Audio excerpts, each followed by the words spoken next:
A little bit. Center it up just a little bit. Whoop, wrong way. Girl. Sherry, look through your viewfinder. Look through your viewfinder. Now come down a little bit. There you go. Stop. Right there. Yep, that's fine.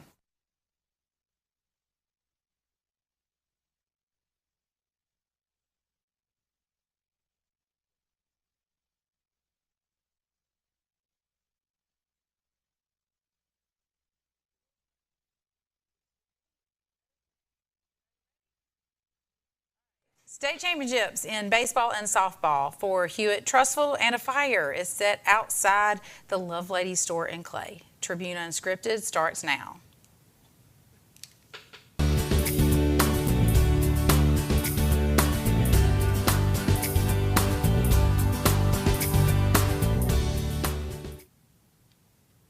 Happy hectic Thursday, everybody. Welcome back to Tribune Unscripted. We've had some technical issues here this morning, but it looks like we're through them. So we're glad that you're joining us today. Thanks for being with us for Tribune Unscripted. I'm Brandon Dawkins with Tribune Digital Media, here with Scott Buttram, publisher of the Trustful Tribune. And there really is nowhere else to start today other than with state championships for softball and baseball for Hewitt Trustful. That's a huge deal for this community, and we have two important guests with us today. So I'm going to let you kind of kick things off. I was actually out of town and missed all the excitement, but I did know that they won. So there was quite a bit of excitement. Blue Maps are us in Trustful. We're joined by Hewitt Trustful Athletic Director Lance Walker and our Hewitt Trustful championship winning coach, softball coach Taylor Burt. If we can pull them to the screen, we got them coming, guys. There we are. Okay, we got mics up on those guys. Everybody, we're all good. So, and just so you know at home, our regular guy, Ron Burkett, who does all things videography, video for us, is out of town. He's a world traveler. So we've got some backups helping, and they've been working on this for a couple of weeks. So well, I feel and pretty on good top about of that, it. you had a router go down. Yeah, so they've we had had to really internet issues today. all morning and internet equipment issues, but everybody ran around and got that taken care of. So we're a little late getting to the show, but we're here. And did we figure out how to pull those guys in? Let's pull them on in. So they're sitting over in the corner. There you go. How are you doing, Athletic Director Walker and Coach Burt? Doing great. Glad to be here. Yeah, doing wonderful. Glad both of you are here. Taylor, we're going. Let's start with Lance, and then we'll get back to Coach Burt over here. Lance, from an athletic director standpoint, you send two teams to state playoffs, and they both come home with blue maps. Not something that happens every day. How'd you feel about that? Yeah, I think it took me a couple of days to even answer the question, honestly, just because of, I think, how both of them transpired, and then, how it ended up working out with the weather and both teams finishing on the same day, and it being the last year ever of 7A, and, winning two on the same day. It's really just incredible and kind of hard to describe, honestly, but, in the history of our school, which is 100 years old, we've won 23 state championships. So it's extremely hard to do. We play in the top classification in the state, so when you think about 23 all time and then two of them coming in the same day, it's pretty remarkable day. But I think above anything, I'm just really happy for the kids. You watch them all year, the way they've come together, the way they fight, the way they stay with it, and to play their best. And it's extremely special to be a part of a championship team. It's something that lasts forever, that they'll always have. So I think above anything else, I'm just really excited for them. We're going to, obviously, we're talking a lot about softball and baseball right now because of the success those two programs had last week or over the weekend. But the truth is, Hewitt Athletics had a banner year across the board. I mean, they didn't all win state championships, but this was a pretty strong year. Yeah, we were, we're really proud of a lot of our teams. I think when we look back, we had 10 of our teams came in the top four, so you would say Final Four teams. So, I wish I could give you a simple answer for, why that's happening, but honestly, it's a lot of things. We're blessed with great leadership with our Board of Education, Dr. Martin, our superintendent, Aaron King, Jared Meads, the principals at the school, Mayor Short, the entire city is behind us. we've worked really hard to bring in great coaches like Coach Burt here to lead our program. So really it's a lot of things that come together. Our kids are outstanding. Our parents are supportive. They're about, what we're trying to do. So it really takes all of it. But yeah, we're really happy about the year, but as you know, there's not a lot of time to sit around and look back. We've all got teams doing youth camps, already coming up. Teams are starting workouts next week. So really looking forward and just trying to get better. Speaking of which, Taylor, let's turn our attention to you. You actually left the camp to come in and do this today. Yes, sir. And we're grateful for that. 5th state championship in 7 years. Yes, sir. Could have easily been 6 in 7 years. I think we all agree. And played for a state championship in that other year. Or Yes, sir. One of those other years. 2022. Yes, sir. It's one thing to build a program where you were there competing at the end of every single season, it seems like, but to have this kind of success, what does it feel like, or can you even describe what that feels like? Honestly, obviously not. I'm just really proud. I'm really proud to be a part of it. I'm really proud to, to be able to say that our girls succeeded, and because they work hard, they work so hard, and it's fun. It's a lot of fun.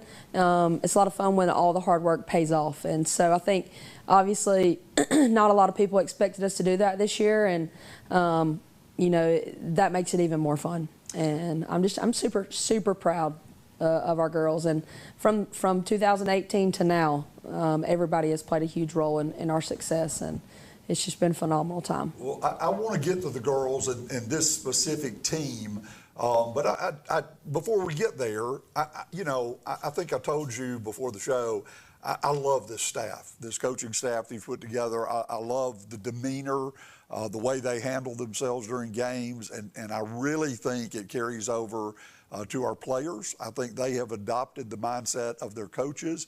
Can you kind of run down your list of coaches? And we know Felicia's on first base, but you got a full staff. Jim's been with you a long time. Just talk about that group and what they mean to you and how you think they operate as a team. Well, I'll be honest, I'm not going to dig into it too deep because I'll get emotional, because they're not just assistant coaches. They're not just part of a staff. Like, we're genuinely a family. Yeah. We probably spend more time with each other than we do our actual families. But I have a phenomenal staff, and Felicia Gullidge, everybody calls her Gully. She's been the go-to. Her and Jim Bells have been there longer than I've been there. Yeah. They were wonderful. They kept things going, even throughout the coaching changes prior to us getting there.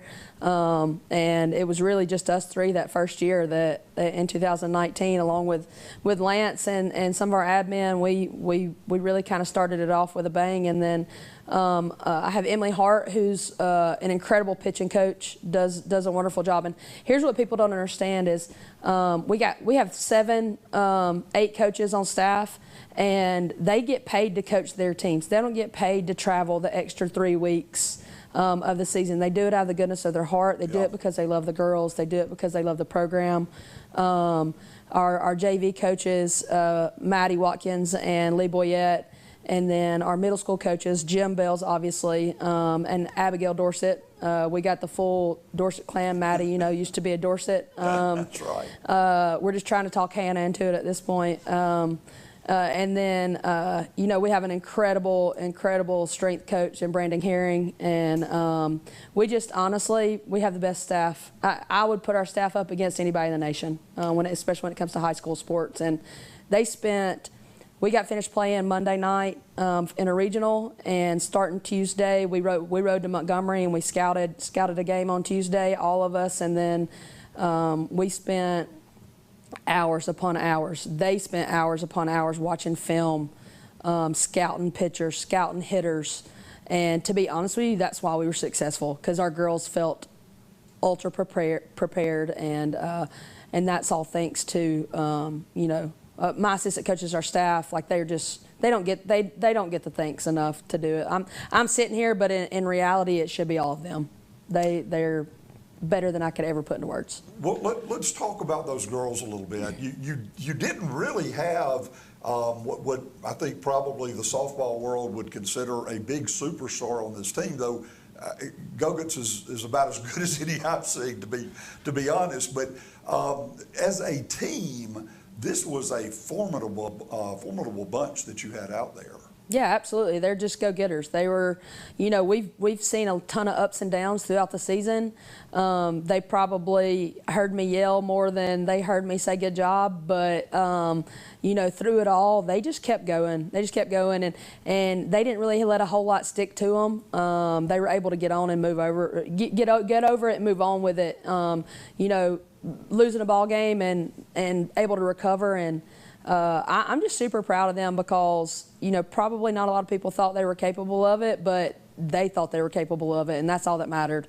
The top of our lineup is wonderful, but the postseason, the bottom half of our lineup really showed out, and our dugout really showed out. There's 23 kids on that team, and it took every single one of them to be successful, and I'm proud of I tell them all the time, our state tournament format is awful. It is. The format is terrible. It is a gauntlet, and it is whoever's the most mentally tough, that's who's coming through it.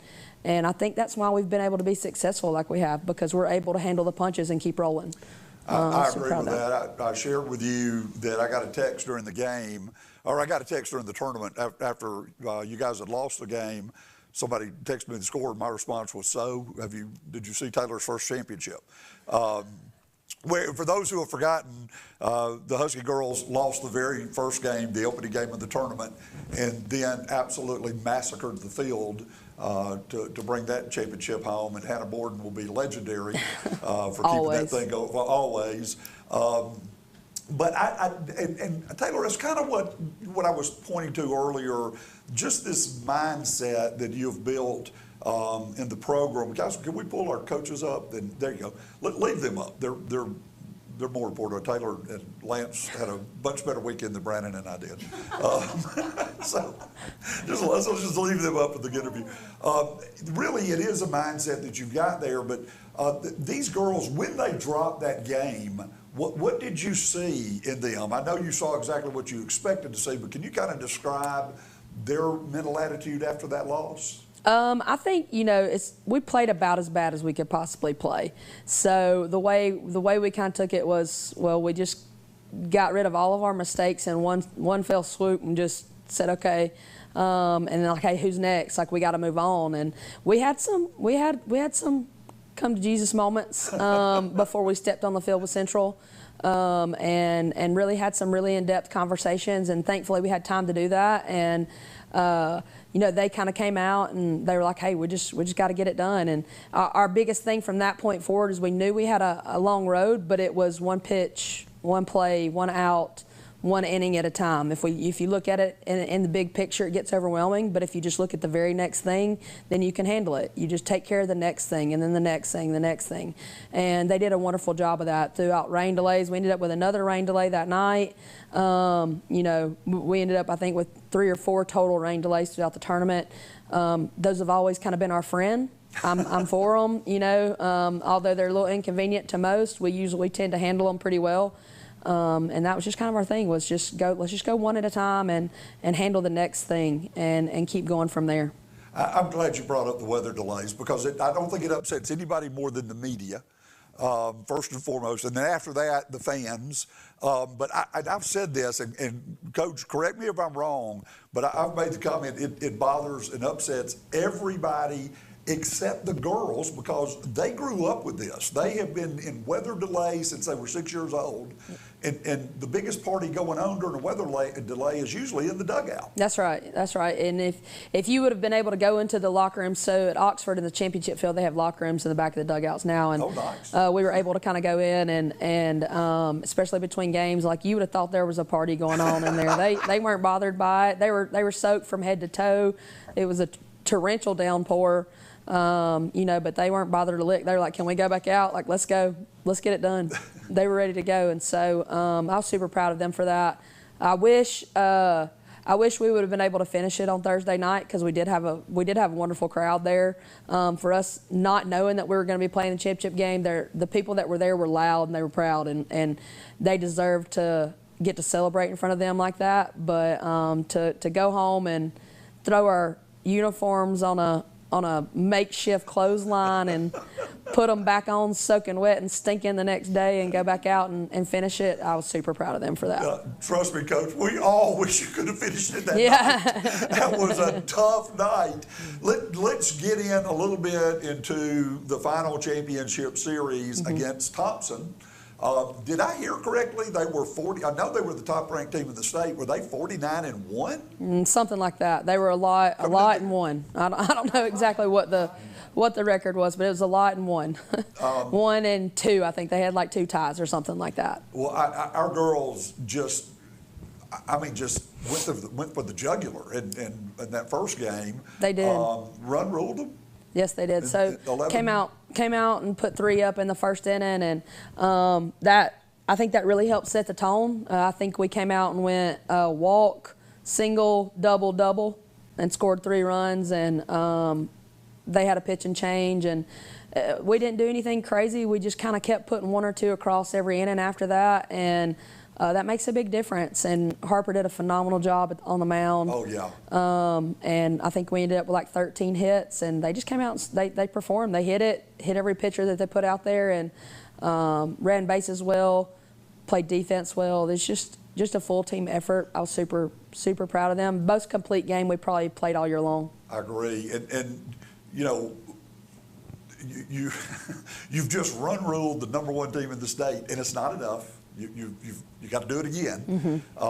And so that's the game we got into. And for those of you who didn't see it, this game ended in torrential rains. I do think the officials did all they could to try to get it finished. But the game ends, or doesn't end, but it is stopped with 1 out or 2 outs? 2 outs. 2 outs. 2 outs. We're up 4-1. 2-1. So it was a tight game. And they've got to come back and finish it the next day. The only complaint I've got really, and I told you before the game, or before the show started, top of the 5th, we've got 2 on, or we let Thompson get 2 on with no out. I'm an old man. I'm struggling with that. My heart is struggling with that. But our girls just played some of the most cold-blooded defense. And our guys did too, Lance. Throughout the tournament, our baseball and our softball teams just played cold-blooded defense throughout this tournament.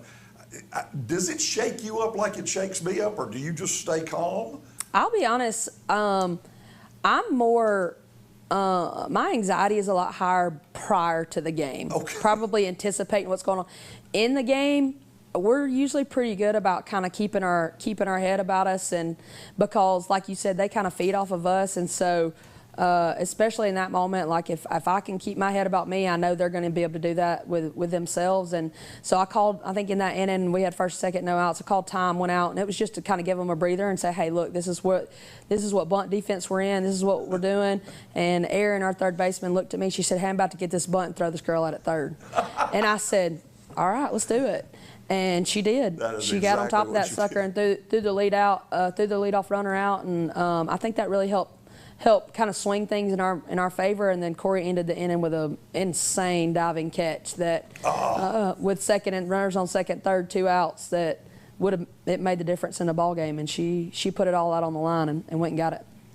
Well, I'm just going to guess that this group got the attention of a lot of college coaches that may not have been paying a lot of attention to them going into this tournament. But Coach, again, congratulations on the 5th state championship. Congratulations on building not just a championship winning program, but a program that's just top quality, great quality coaches, great quality players and girls, great citizens.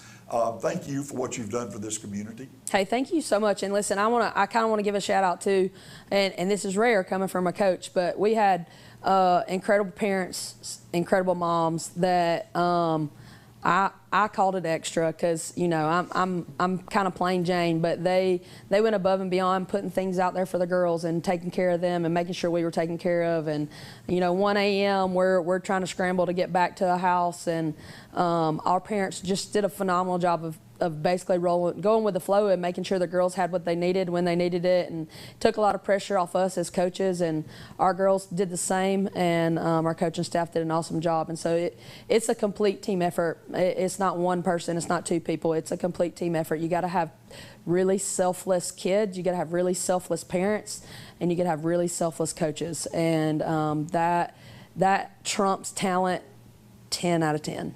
10 out of 10. So I agree. I'm appreciative for that. Lance, I just want to give you the final word here. We don't have Jeff Malden here today. We hope to have him next week. We will get him at some point if we have to show up in the baseball locker room with our cameras. But I know he wanted to be here, but he's in camp. So, but before we get away, talk a little bit about that baseball championship and those guys. Just I can't say enough about both of these teams. Yeah, I mean, I think, like, thinking about both teams, probably the one word that comes to mind is unselfish.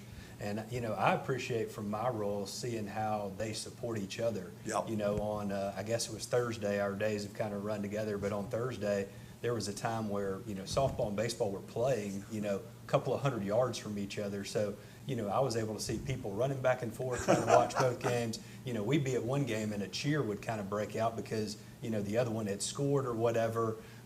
You know, after they won on Friday morning, most of their team came back and watched the boys win that afternoon. And then what we were able to do with kind of a celebration that we put together here that was kind of a joint thing, it's just really cool to see them being excited for each other. It was a lot of fun. But I think the baseball team, you know, we started this year area play with the first 3 games of area play, and probably no one outside of that dugout or that program gave them any chance of making the playoffs after that. And they swept Oak Mountain, they swept Hoover just to get in, had to go on the road the first round, beat James Clemens, then had to go on the road again and play Tuscaloosa County, who was the defending champions, really tough series, and then play Thompson here, who is another really good team. So just, you know, credit to them for playing their best at the right time. Coaches did a phenomenal job of preparing the team, but it was a great team to watch. It was an easy team to cheer for because, you know, I've said this to different people, but it almost seemed like everybody within the program. And I'm not just talking about the players on the team. I'm talking about coaches, parents, everybody. Like, the only thing they cared about was the team winning. And when that is the sole focus, it's amazing what can happen. So. It was an incredible week, honestly, and just really excited for everybody involved. And we appreciate you all for covering it. Mm-hmm. You know, this is something Jeff and I talked about. You know, it's been 10 years since our last baseball championship, and just the amount of pictures and videos and all those things you have now that maybe you didn't have access to.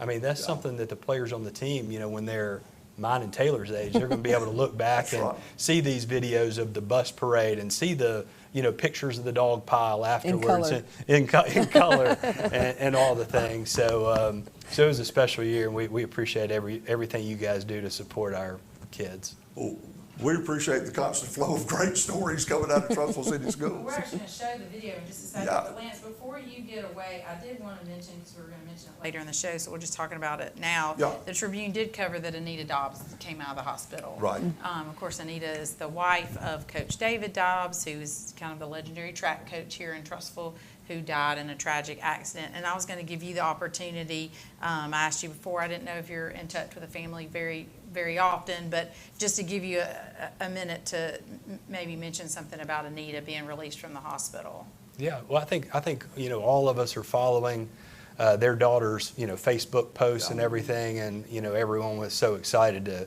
see that she was able to leave the hospital. You know, it's kind of a bittersweet thing a little bit, you know, thinking about David, because, you know, he was, when anything good, nobody loved the Huskies more than David Dobbs. Right. And when anything good happened for the Huskies, like one of these championships, he's on the top of the list of people you call and just talk to about it and sort of celebrate with. So I know the family has put out, we're going to have thing here in the entertainment district in a couple of weeks to celebrate him. So I think that's something that the city will really rally behind, and I know he's proud of Taylor and Jeff and everybody that's involved. What's been interesting to see to me with all the Facebook posts and everything that's come out, there's been thousands of things. Not one thing is about, hey, Coach, remember that trophy we won, or remember that time we won this meet or this championship? Like, it's nothing about that. It's all about, Coach, this is how you helped me in my life. Hey, Coach, here, now that I'm older, here's the things I learned from you. So it just gives you some perspective. And I think as we talk to our coaches too, like, these are the things that people remember. This is the kind of impact that you have. And like, we love winning championships and blue maps and all that, but I'm appreciative for Taylor and Jeff of all the things they're doing for our kids, even more so than those trophies. Well, I appreciate you. I think that's well said. Well said, Yeah, Lance. and the public event will be June 11th, I believe. Is that correct? And you mentioned at the entertainment. And we'll have some more information on that coming up, I'm sure. Yeah. Okay, so Ron Burkett had not left town yet when the Huskies won. I think it was Friday. It was Thursday, Friday, and Saturday. So spread out all over. Kind of an impromptu the days really ran parade together along Husky Parkway, and so we're going to go to that video and we'll come back.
Well, we really appreciate Ron Burkett putting that together before he left town and being there and capturing those moments. Obviously, he broke his drone out and caught that amazing image at the end on the big screen. And so that was just really a great weekend. We've had so many great championships in this town with different sports, but to have two teams winning championships at the exact same time in the same place was pretty amazing. I mean, that was just one of those deals like, this doesn't happen often. Only time that's ever happened in 7A sports, only time it will ever happen, because 7A dissolves after this year. So we were the only team that ever won softball and baseball at the same time, only school that won softball and baseball at the same time. And I think, if I'm not mistaken, that has only happened 6 times prior in the entire state of Alabama. Wow. Yeah, the softball and baseball won by the same quite school. An event, for sure. Same year. Okay, well, we're going to take a quick break. When we come back, we'll cover the other news of the week. Stay with us.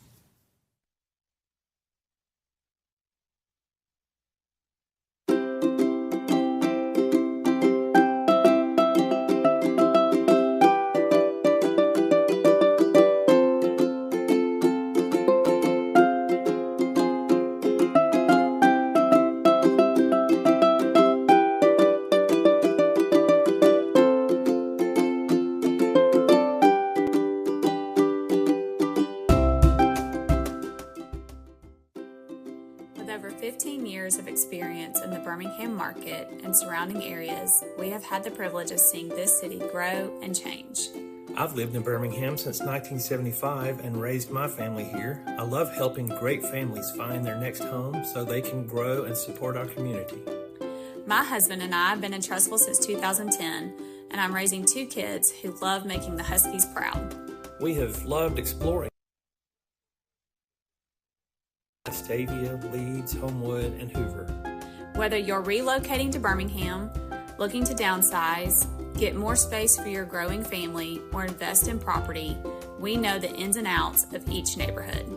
When it comes to selling, our experience means we know exactly how to market your home to get it seen by the right buyers. From professional staging to top-notch photography, we help make sure your property stands out and gets the attention that it deserves.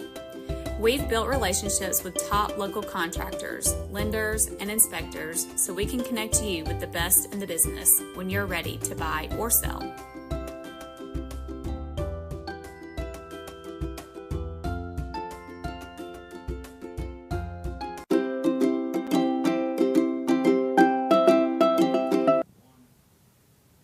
All right, welcome back, everybody. Let's talk about some other things that happened in the area. Yeah. Okay, this was just yesterday morning, the fire outside of the Love Lady Center store in Clay. And those are pretty dramatic looking images. Yeah.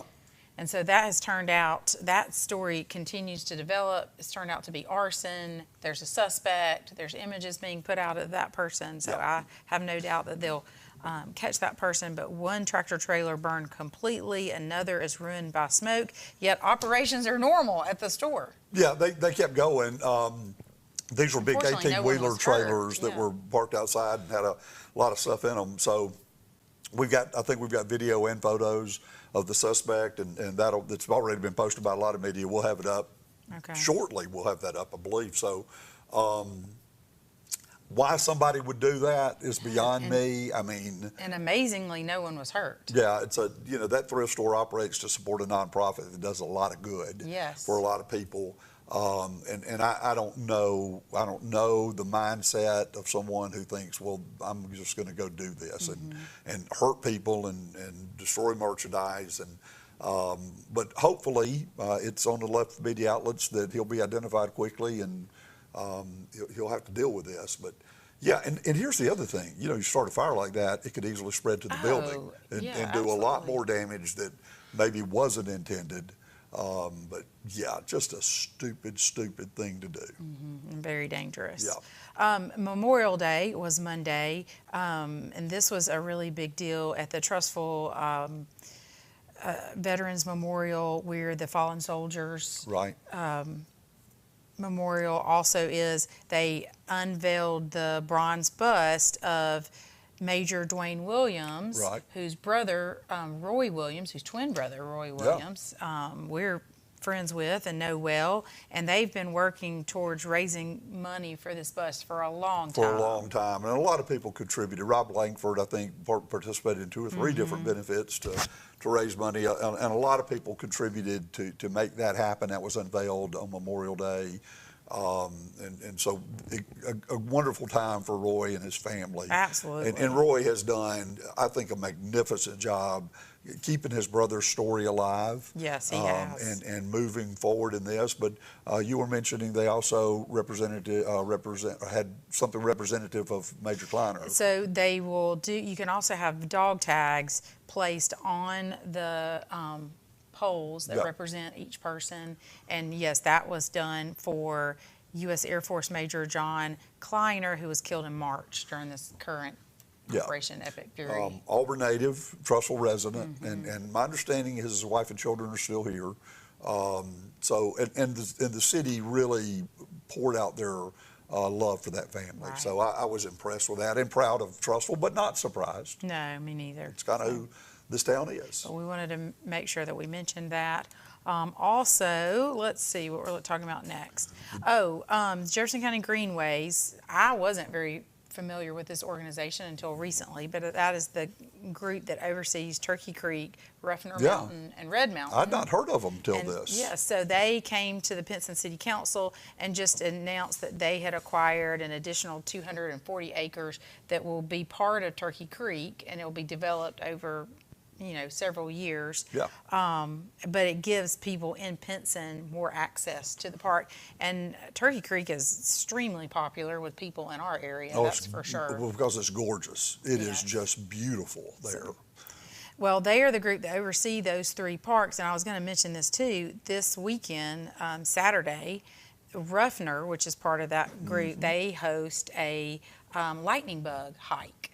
in the evening, Saturday evening. And so that is, I think, if you're a member, you can go out for $5. If you're a guest, you can go out for $10.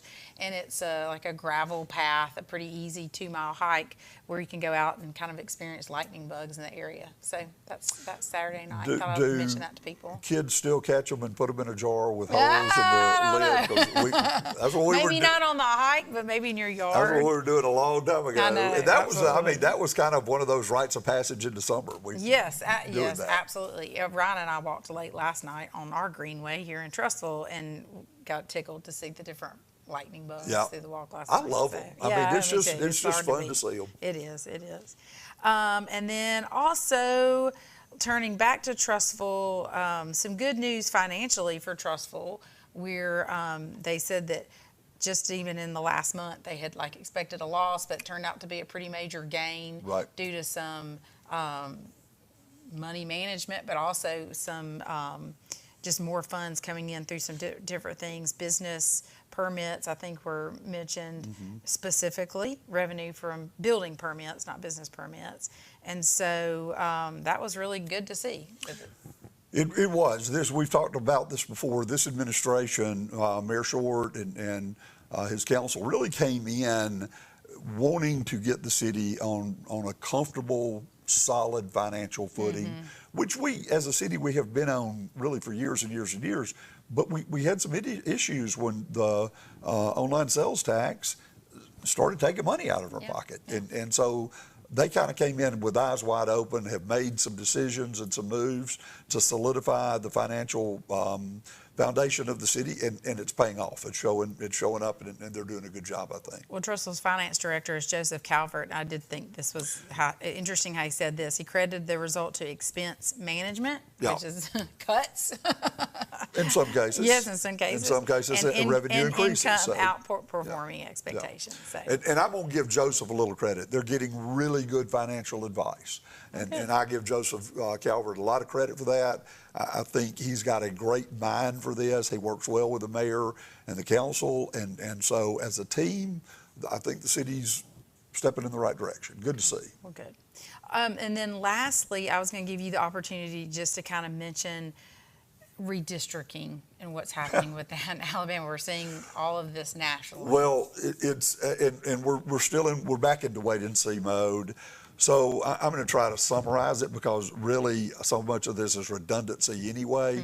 Alabama had the chance to, as every state does, redraw congressional lines, and you've got a supermajority in Montgomery that drew a map that was favorable to Republicans. That happens in every state in America. It went before a 3-judge panel who, if you read the case, and I've read it, every word of it, and it's not boring, I would advise anybody, but we got a 3-judge, I think it's a circuit court, maybe a district court, panel that called the map racist because as you read what the judges are saying, they are basically saying Democrats are black, Republicans are white, and that's the way the court is viewing it.